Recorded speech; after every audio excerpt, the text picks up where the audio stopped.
સ્તવન કરું, સ્તવન કરું, સ્તવન કરું ઈસુ તારું.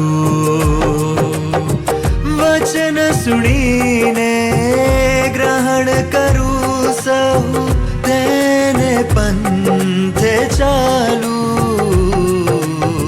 સ્તવન કરું, સ્તવન કરું, સ્તવન કરું ઈસુ તારું. પ્રિય મિત્રો, સ્તવન કાર્યક્રમની સમગ્ર ટીમ તરફથી આપ સૌને પ્રેમભરી શુભેચ્છાઓ. અમે આ કાર્યક્રમમાં આપનું સ્વાગત કરીએ છીએ. અમને ખાતરી છે કે આ કાર્યક્રમ દ્વારા આપને ઈશ્વરના વચનોમાંથી આત્મિક લાભ મળી રહ્યો હશે. આ કાર્યક્રમમાં આપણે પવિત્ર શાસ્ત્ર બાઇબલમાંથી જુદા જુદા પુસ્તકોનો અભ્યાસ કરી રહ્યા છીએ. મિત્રો, આપ નિયમિત રીતે સ્તવન કાર્યક્રમ નિહાળો છો અને આપના પ્રતિભાવો દ્વારા અમને ઉત્તેજન આપો છો, તે બદલ આભાર. અમને આશા છે કે અમારા આ શિક્ષણ મારફતે આપ ઈશ્વરના વચનમાં અને વિશ્વાસમાં વૃદ્ધિ પામી રહ્યા છો. તો ચાલો આજના અભ્યાસમાં આગળ વધીએ અને દેવના સેવક પાસેથી દેવનું વચન શીખીએ.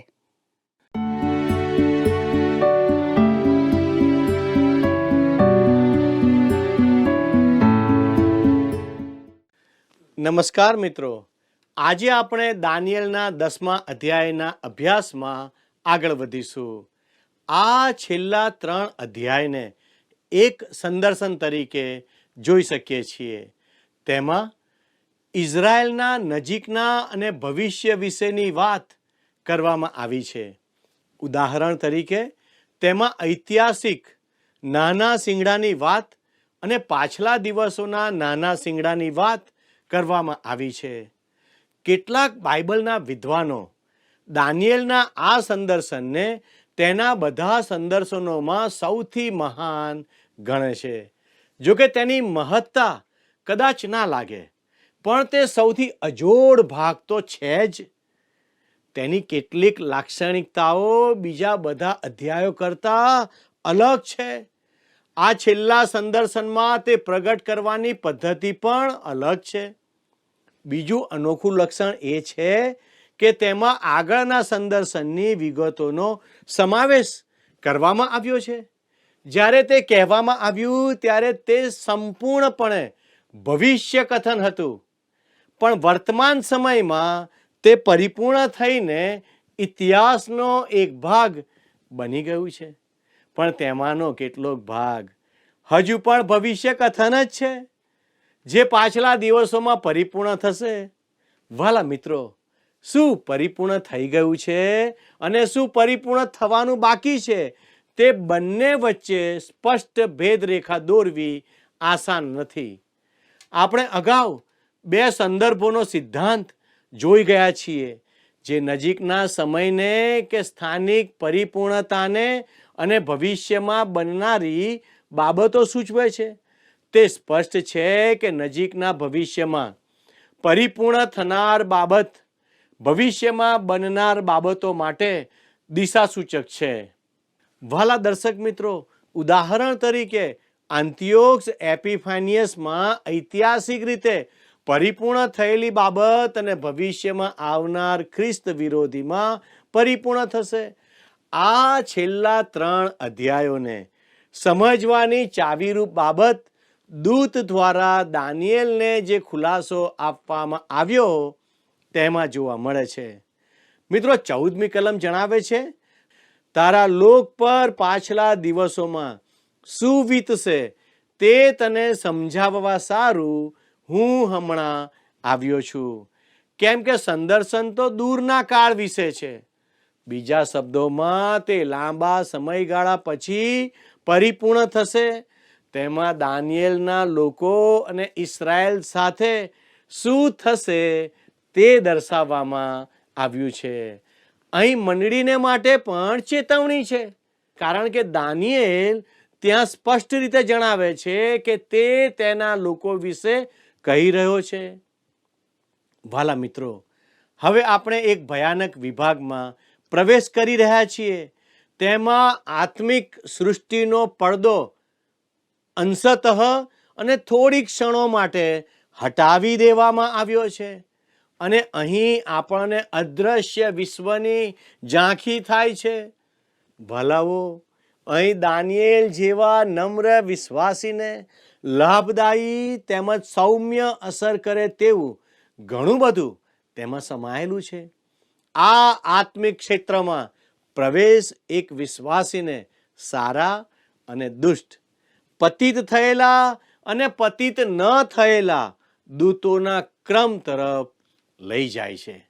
તેમાં આપણે શૈતાનનું રાજ્ય જે આજે આપણા માટે છે તેના વિશે જોઈશું.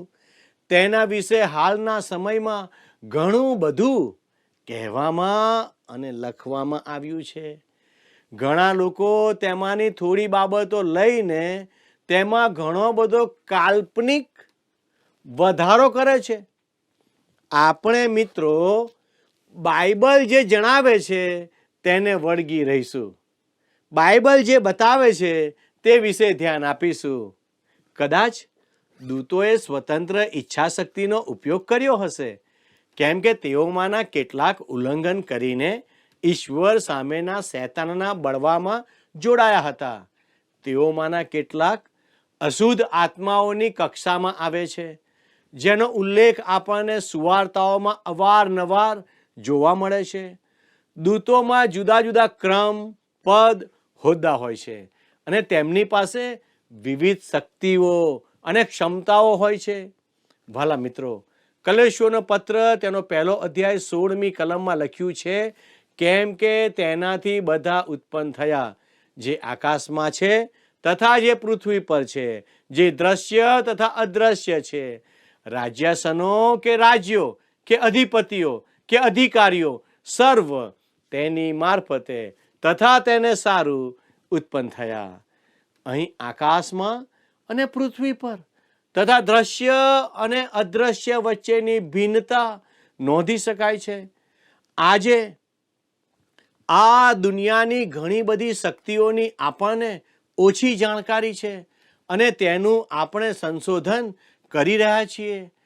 આપણને જણાવવામાં આવ્યું છે કે કેટલાક સ્થાનો મિખાએલ અને ગાબ્રિએલ જેવા દૂતો માટે સર્જવામાં આવ્યા છે.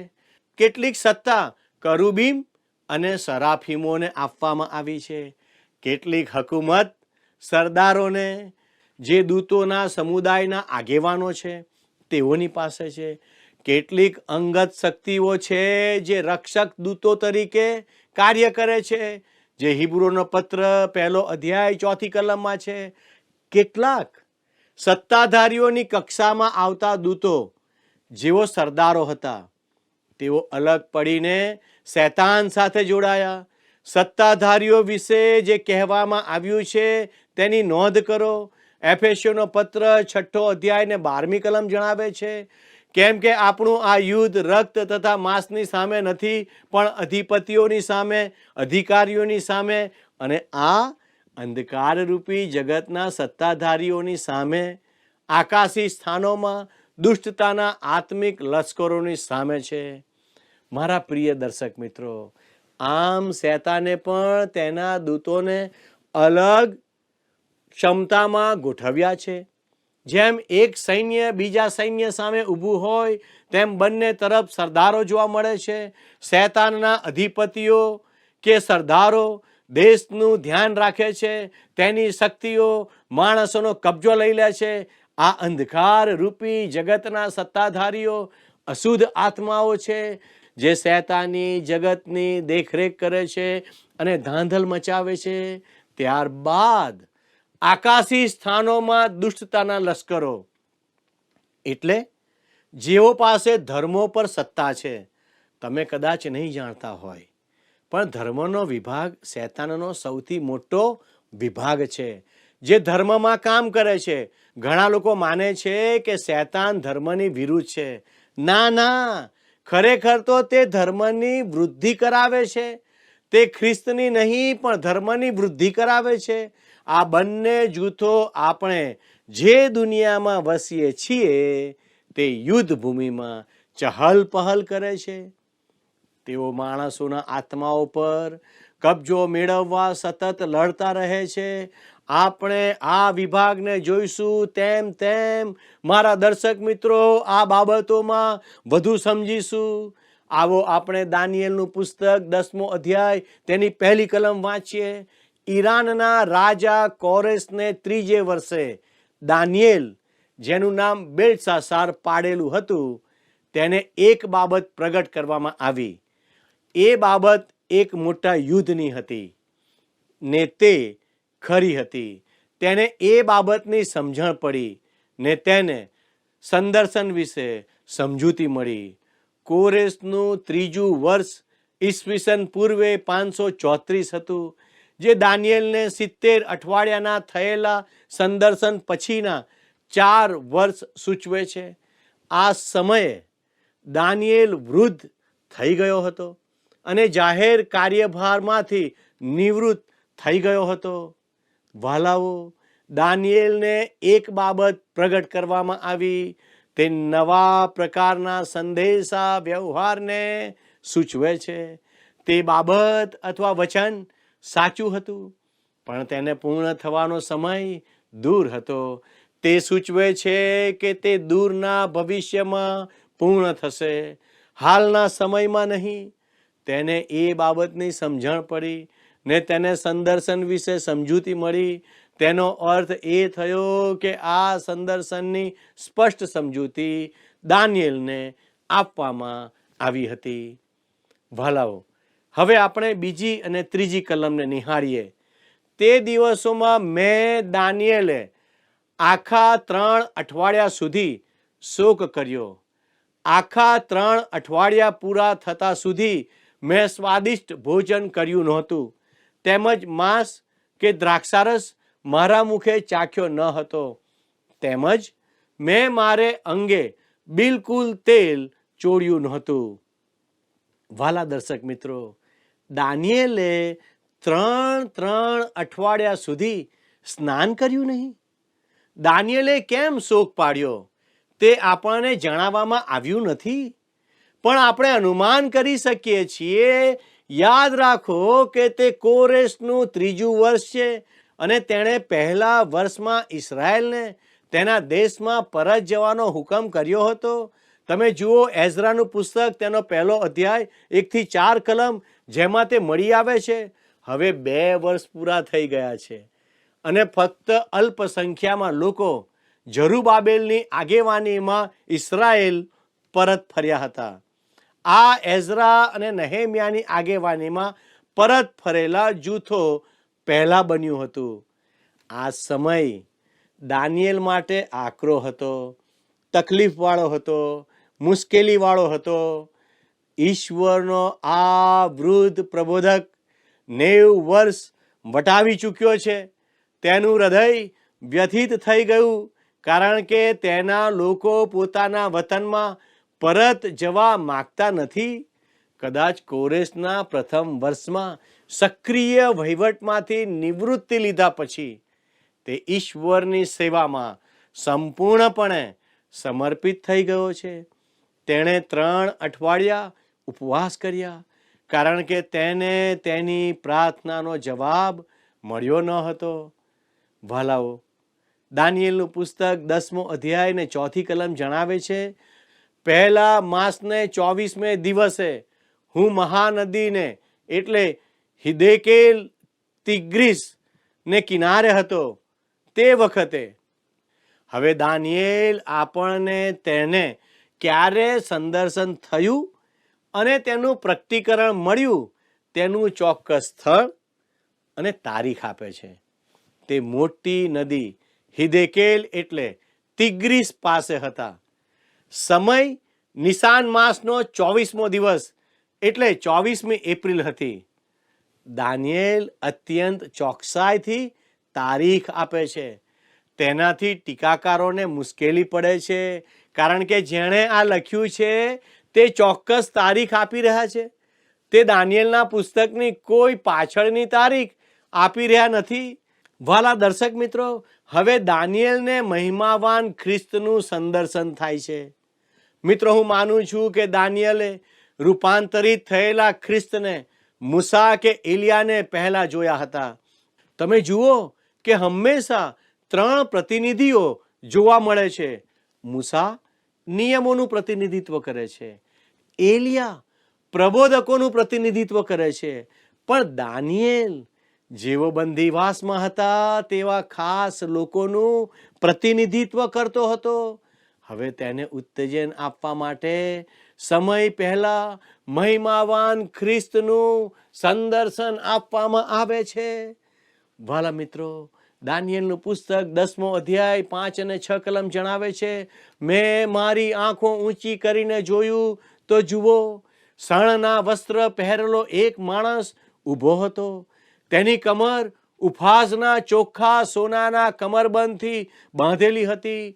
તેનું શરીર પણ પ્રોખરાજના જેવું હતું. તેનો ચહેરો વીજળીના જેવો દેખાતો હતો. તેની આંખો બળતી બત્તીઓ જેવી. તેના હાથ ને તેના પગ ઉપેલા પિત્તળના રંગ જેવા હતા, ને તેના શબ્દોનો અવાજ ઘણા લોકોના કલકલાટ જેવો હતો. વાલા દર્શક મિત્રો, પ્રકટીકરણની આ રીત છે. દાનિયેલ હવે સ્વાપદ કે અઠવાડિયાઓનું સંદર્શન જોઈ રહ્યો નથી. તે એક ચોક્કસ વ્યક્તિને જોઈ રહ્યો છે. આ ચોક્કસ વ્યક્તિ કોણ છે? પવિત્ર ગ્રંથ બાઇબલના કેટલાક વિદ્વાનો તેને ઓળખવામાં ખચકાટ અનુભવે છે અને તેઓ એમ કહીને વાત ટાળે છે કે તે માત્ર સ્વર્ગથી આવેલો મુલાકાતી હતો. પણ તે આ ફકરાનો ખુલાસો નથી.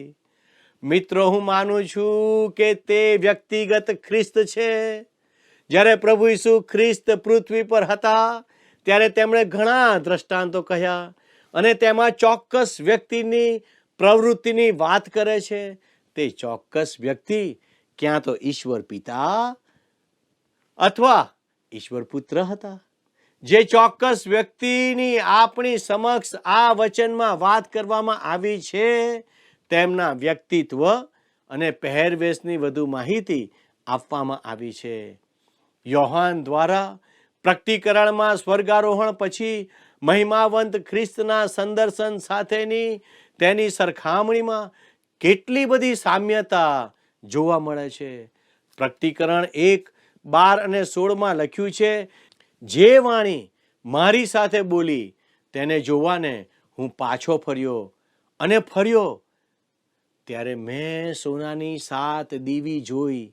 તે દીવીઓની વચમાં મનુષ્ય પુત્ર જેવા એકને મેં જોયો. તેણે પગની પાની સુધી પહોંચે એવો જબ્બો પહેરેલો હતો અને તેની છાતી પર સોનાનો પટ્ટો બાંધેલો હતો. તેનું માથું તથા કેસ ધોળા ઊનના જેવા બરફની માફક શ્વેત હતા અને તેની આંખો અગ્નિની જ્વાળા જેવી હતી. તેના પગ જાણે ભઠ્ઠીમાં શુદ્ધ થયેલા ચળકતા પિત્તળના જેવા હતા. તેનો સાદ પુષ્કળ પાણીના અવાજ જેવો હતો. તેના જમણા હાથમાં 7 તારા હતા. તેના મોંમાંથી 2 ધારી પાણીદાર તલવાર નીકળતી હતી. તેનો ચહેરો પૂર્ણ તેજથી પ્રકાશતા સૂર્યના જેવો હતો. વાલા દર્શક મિત્રો, હવે આ તો ખ્રિસ્તનું સંદર્શન છે અને હું માનું છું કે દાનિયેલે ખ્રિસ્તને જોયા. દેહ ધારણ પહેલાના નહીં, પણ દેહ ધારણ કર્યા પછીના ખ્રિસ્તને જોયા. તેમને યાજક તરીકે, મધ્યસ્થ અને ન્યાયાધીશ અને ઘેટાના ઉત્તમ ઘેટા પાળક તરીકે કાર્ય કરતા જોયા. ઇસ્રાએલ અને મંડળી બંનેને તેમના ઘેટા કહેવામાં આવ્યા છે. તે યાદ કરવું રસપ્રદ છે કે સુવાર્તામાં નોંધેલા ઈસુના રૂપાંતર સમયે મૂસા અને એલિયા હાજર છે, પણ દાનિયેલ હાજર નથી. શા માટે? હું વિચારું છું કે તેણે ઈસુના રૂપાંતરને અગાઉથી જોઈ લીધું છે અને આ તેની નોંધ છે. હવે આપણે 7મી કલમને જોઈએ. મેં દાનિયેલે એકલાએ તે સંદર્શન જોયું. કેમ કે મારી સાથેના માણસોએ એ સંદર્શન જોયું નહીં, પણ તેઓને મોટી ધ્રુજારી ચઢી આવી ને તેઓ નાસીને સંતાઈ ગયા. વાલાઓ, જો કે દાનિયેલ સાથે બીજા માણસો પણ હતા, છતાં ફક્ત તેમણે એકલાએ જ આ સંદર્શન જોયું. તે બાબત સામાન્ય છે અને નોંધાયેલા બનાવો સૂચવે છે કે ફક્ત પવિત્ર આત્મા માણસોને ખ્રિસ્તની ઓળખ કરાવી શકે છે, અને તે અહીંયા દાનિયેલ માટે તેમ કરી રહ્યા છે. યોહાન 16 અને 14 પ્રભુ ઈસુએ કહ્યું, તે મને મહિમાવાન કરશે, કેમ કે મારું જે છે તેમાંનું લઈને તે તમને કહી દેખાડશે. પ્રેરિત પાઉલને પણ દમસ્કના માર્ગે આવો જ અનુભવ થયો હતો. તેની સાથે ચાલનારા માણસો સ્તબ્ધ થઈ ગયા, કેમ કે તેઓએ વાણી સાંભળી ખરી, પણ કોઈને જોયા નહીં. પછી સાઉલ જમીન પરથી ઉઠ્યો, તેની આંખો ઉઘડી ત્યારે તે કંઈ જોઈ શક્યો નહીં. એટલે તેઓ તેનો હાથ પકડીને તેને દમસ્કસમાં દોરી ગયા, જે પ્રેરિતોના કૃત્યો 9મો અધ્યાય 7 અને 8 છે. સંત પાઉલ અંધ બની ગયા, કારણ તેમણે મહિમાવંત ખ્રિસ્તને જોયા હતા. હવે આપણે 8મી કલમને નિહાળીએ. એવી રીતે હું એકલો પડ્યો ને મેં એ મોટું સંદર્શન જોયું ને મારામાં કંઈ શક્તિ રહી નહીં, કેમ કે મારું સૌંદર્ય બદલાઈને નિસ્તેજ થઈ ગયું ને મારામાં કંઈ પણ શક્તિ રહી નહીં. હવે દાનિયેલ એકલો પડી ગયો. તે ઈશ્વરના માણસને થયેલો ઉત્તમ અને અદ્ભુત અનુભવ હતો. તે ઘણી આતુરતાથી અને આનંદિત થઈને પોતાના અનુભવને વહેંચે છે. ઇબ્રાહિમે ઉર છોડ્યું અને છેવટે તેના સંબંધીઓને છોડ્યા અને તે એકલો હતો, પણ ઈશ્વર તેની સાથે હતા. મૂસાને મિદ્યાનના અરણ્યમાં મોકલવામાં આવ્યો અને બળતા ઝાડવા પાસે તે ઈશ્વરની સાથે એકલો હતો. એલિયાને કિદ્રોનના નાળા પાસે તાલીમ એકલા આપવામાં આવી, પણ ઈશ્વર તેની સાથે હતા. યર્મિયાએ માર્ગમાં એકલા ચાલવું પડ્યું, પણ ઈશ્વર તેની સાથે હતા. યોહાન બાપ્તિસ્મી અરણ્યમાં એકલો હતો, પણ ઈશ્વર ત્યાં હતા. પાઉલ પણ તે જ અરણ્યમાં 2 વર્ષ એકાંતવાસમાં રહ્યો, પણ ઈશ્વરે તેને આપેલી આ તક હતી કે તે તૈયાર થાય. યોહાનને પણ પાત્મસ બેટ પર મોકલી દેવામાં આવ્યો, પણ ઈશ્વર તેની સાથે હતા. ઘણા બધા લોકો પ્રાર્થનાની સંગત માટે કે સામાન્ય સંગતો માટે લોકોના જૂથની ઈચ્છા રાખે છે, પરંતુ મિત્રો, શું તમે ઈશ્વરની સાથે એકલા રહેવાનો પ્રયત્ન કર્યો છે? ઈશ્વરનું વચન લઈને તેમની સાથે એકાંતમાં ચાલ્યા જાઓ, ત્યાંથી તમારું કલ્યાણ થશે. તમે યાદ કરો કે યાકૂબે એકાંતને ટાળવાનો પ્રયત્ન કર્યો, પણ ઈશ્વરે તેને ખૂણામાં ધકેલી દીધો કે જેથી એક રાતે તે મલ્લયુદ્ધ કરી શકે. હવે આપણી સામે જે શાસ્ત્ર છે તેમાં દાનિયેલ ઈશ્વર સાથે એકલો છે અને પ્રભુ ઈસુ ખ્રિસ્તનું આ સંદર્શન થાય છે. તે કહે છે કે ને મારામાં કંઈ પણ શક્તિ રહી નહીં. એટલે તેની ભારે અસર તેના પર થઈ. 9મી કલમમાં તે કહે છે, તો પણ તેના શબ્દોનો અવાજ મેં સાંભળ્યો, અને જ્યારે મેં તેના શબ્દોનો અવાજ સાંભળ્યો ત્યારે મારું મુખ ભૂમિ તરફ રાખીને હું ઊંધો ભર નિંદ્રામાં પડ્યો. મિત્રો, દાનિયેલ કદાચ બેભાન થઈ ગયો. હું નથી જાણતો કે ત્યાં કેટલો સમય રહ્યો. પ્રભુ ઈસુ તેની પાસેથી જતા રહ્યા, અને જ્યારે તે ભાનમાં આવ્યો ત્યારે તેણે દૂતને તેની સેવા કરતો જોયો. વાલા મિત્રો, જો તમે ઈશ્વરને નજીકથી ઓળખવા માંગો છો અને ઈશ્વરનો અવાજ સાંભળવા માંગો છો, તો પ્રભુના મહાન સેવકોની જેમ દરરોજ એકાંતમાં ઈશ્વરની સાથે વ્યક્તિગત રીતે સમય પસાર કરો, પ્રાર્થના કરો અને વચન વાંચીને તેનો અભ્યાસ કરો. ઈશ્વર તે પ્રમાણે કરવા આપને સહાય કરો. આમેન.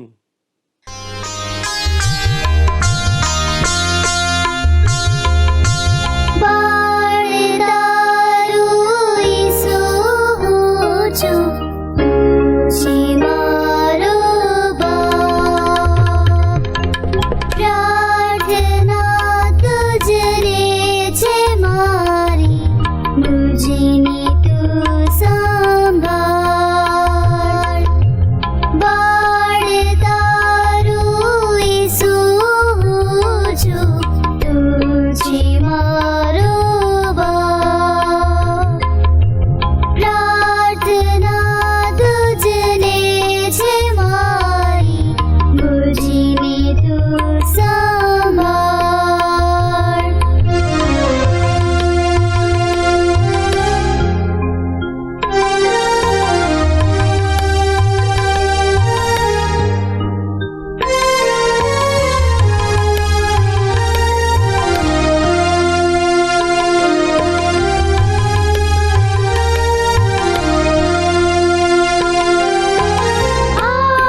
અમને આશા છે કે અમારો આજનો કાર્યક્રમ આપને માટે ઉપયોગી બન્યો હશે. આપ સર્વ અમારો આ કાર્યક્રમ નિયમિત રીતે નિહાળો છો તે બદલ ખૂબ આભાર. અમને ખાતરી છે કે અમારું આ પ્રસારણ આપને બાઇબલના વચનો સમજવા મદદરૂપ બની રહ્યું હશે. જો આપને કોઈ પ્રશ્ન હોય તો આપ વિના સંકોચ અમને પૂછી શકો છો. અમારા પ્રતિનિધિ આપની સાથે વાત કરશે. તે સાથે કાર્યક્રમ સંબંધી આપના પ્રતિભાવો પણ અમને આપી શકો છો. વાલા મિત્રો, આજનો પ્રશ્ન છે, દાનિયેલ કઈ નદીના કિનારે હતો? એ હિદેકેલ, બી યર્દન, સી તાપી, ડી નાઇલ. મિત્રો, ગત પ્રશ્નનો જવાબ છે ડી ગાબ્રિએલ. પ્રિય મિત્રો, જો આજનું પ્રસારણ આપને માટે ઉપયોગી બન્યું હોય તો અમને તેની જાણ અવશ્ય કરશો. આપના મિત્રોને પણ આ કાર્યક્રમ સંબંધી જાણ કરશો. અમારી સાથે જોડાયેલા રહેશો અને આપના પ્રતિભાવો અમને અવશ્ય જણાવશો. અમારો સંપર્ક નંબર છે 94 29 37 56 10 9429375610. આજના પ્રશ્નનો જવાબ પણ અવશ્ય મોકલી આપશો. ધન્યવાદ. શું તમને આ કાર્યક્રમ ગમ્યો? અત્યારે જ અમને મિસ કોલ કરો.